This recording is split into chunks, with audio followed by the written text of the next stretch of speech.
ખૂબ જ મહત્વપૂર્ણ બાબતો. 1. ઇન્ફેક્શનથી દૂર રહેવા માટે ઇલાયચીનું સેવન કરી શકાય છે. એલચીમાં રહેલા તત્વો બેક્ટેરિયા અને ફૂગની સમસ્યા સામે રક્ષણ આપવામાં મદદ કરે છે. 2. ઘણા લોકોમાં વારવાર મોઢામાં ચાંદાની સમસ્યા જોવા મળે છે. પેટ બરાબર સાફ ન થવું, ગરમી વધવી, આ મોઢામાં ચાંદા થવાના કારણો છે. જો તમે મોઢામાં ચાંદાની સમસ્યાથી પરેશાન છો તો તમે એલચીનું સેવન કરી શકો છો. 3. કિડની સ્ટોનને બહાર કાઢવા માટે હોર્સરાડિશની દાળનું પાણી પણ સેવન કરી શકાય છે. 4. ડાબે પડખે સૂવાથી સ્વાદુપિંડ સરળતાથી કાર્ય કરી શકે છે. 5. ડાબે પડખે સૂવાથી શરીરના ઝેરી પદાર્થો બહાર નીકળી જાય છે. 6. ત્વચા સાથે જોડાયેલી સમસ્યા હોય તો તેને દૂર કરવા તજનું પાણી પીવું જોઈએ. 7. તજનું પાણી પીવાથી ઇમ્યુન સિસ્ટમને પણ મજબૂત કરી શકાય છે. 8. સરગવામાં મજબૂત રોગપ્રતિકારક શક્તિ માટે જરૂરી પોષક તત્વોથી ભરપૂર માત્રામાં છે. 9. દરરોજ સ્નાન કરો, વાળને સમયસર ધોઈ લો અને આ રીતે બેક્ટેરિયા અને ત્વચાની સમસ્યાઓથી દૂર રહો. સ્વચ્છતા તમારા ચહેરાને કુદરતી ચમક આપે છે.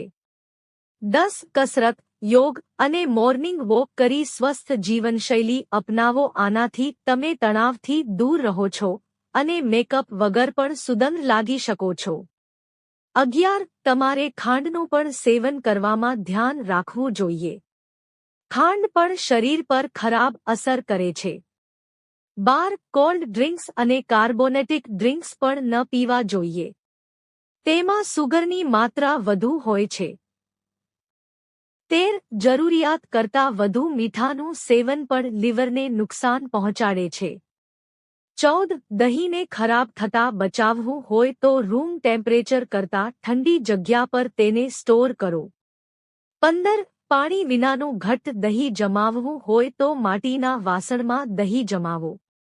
16. કંટોલાનું શાક વજન ઘટાડવામાં ખૂબ મદદરૂપ છે. તેમાં હાજર ફાઇબર પેટને લાંબા સમય સુધી ભરેલું રાખવામાં મદદ કરે છે. કંટ્રોલા આપણા શરીરના બ્લડ પ્રેશરને નિયંત્રિત કરે છે.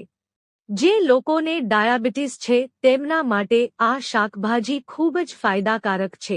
આ શાકભાજીમાં રહેલું ફાઇબર આપણા શરીરની રોગપ્રતિકારક શક્તિને પણ મજબૂત બનાવે છે કારણ કે તેમાં લ્યુટીન અને કેરોટીનોઇડ્સ મળી આવે છે. તેથી જ તેને જાદુઈ શાક પણ કહેવામાં આવે છે. 17. કિસમિસમાં ભરપૂર માત્રામાં ફાઇબર હોય છે.